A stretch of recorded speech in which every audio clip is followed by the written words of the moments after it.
Night டின்னருக்கு பூரியும் உருளைக்கிழங்கு குருமாவும் பண்ணலாம் தான் பிளான் பண்ணியிருந்தேன். ஆனால் பிளானில் என்ன சேஞ்ச் அப்படின்னா, இன்றைக்கி நான் குக் பண்ண போகிறது கிடையாது. அம்மா தான் டின்னர் பண்ண போகிறாங்க. அம்மா வந்து சமையல் பண்ணிட்டு இருந்தாங்க. நான் எப்பவும் போல் அம்மா கூட நின்று கொஞ்சம் நேரம் ஹெல்ப் பண்ணிவிட்டு அதுக்கப்புறம் நானும் வீடியோ ஷூட் பண்ணிட்டு இருந்தேன். எப்பவுமே மார்னிங் வந்து அம்மா சமையல் பண்ணுவாங்க, நைட்டு நான் பண்ணுவேன். அப்படி இல்லைன்னா ஸ்ப்ளிட் பண்ணிக்குவோம். டின்னர் வந்து அம்மா பண்ணுவாங்க, மார்னிங் பிரேக்ஃபாஸ்ட் வந்து நான் பண்ணுவேன். இந்த மாதிரி தான் போயிட்டுருக்கும். இன்றைக்கி வந்து அவங்களே டின்னர் நான் பண்ணுறேன்னு சொன்னாங்க. அதனால டின்னர் பொறுப்பை வந்து அவங்ககிட்ட ஒப்படைச்சிட்டேன். வீட்டில் எப்பவுமே பூரி சப்பாத்தி எல்லாம் செஞ்சோம் அப்படின்னா மோஸ்ட்லி அம்மா தான் வந்து குருமா பண்ணுவாங்க. அம்மா வைக்கிற குருமா ரொம்பவே நல்லாயிருக்கும். அதுவும் பச்சை பட்டாணி உருளைக்கிழங்கு இதெல்லாமே போட்டு வைப்பாங்க. ரொம்ப டேஸ்ட்டாக இருக்கும். என்னதான் அவங்க குருமா டேஸ்ட்டாக வச்சாலும் நான் சாப்பிட போகிறது என்னமோ ஒரு சப்பாத்தி அப்படி இல்லைன்னா ஒரு பூரி தான் சாப்பிட போகிறேன். ஏன்னா டயட்டில் இருக்கிறனால மோஸ்ட்லி அவ்வளோ அதிகமாக சாப்பிட முடியாது, அளவாக தான் சாப்பிட முடியும். ஃபர்ஸ்ட் டைம் இண்டக்ஷன் ஸ்டவ்வில் வந்து பூரி பண்ணுறோம். எப்படி வருமோன்னு நினச்சோம். ஆனால் பரவாயில்லைங்க, ஓரளவுக்கு நல்லாவே வந்திருந்தது.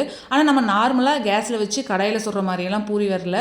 ஒரு அளவுக்கு தான் டேஸ்ட் இருந்தது, ரொம்பலாம் இல்லை. அந்தளவுக்கு கிறிஸ்பியாகவும் இல்லை. பூரியும் உருளைக்கிழங்கு குருமாவும் சூப்பராக ரெடி ஆயிடுச்சுங்க. டின்னரும் நல்லா ஃபுல்ஃபில்டாக சாப்பிட்டு முடிச்சாச்சு.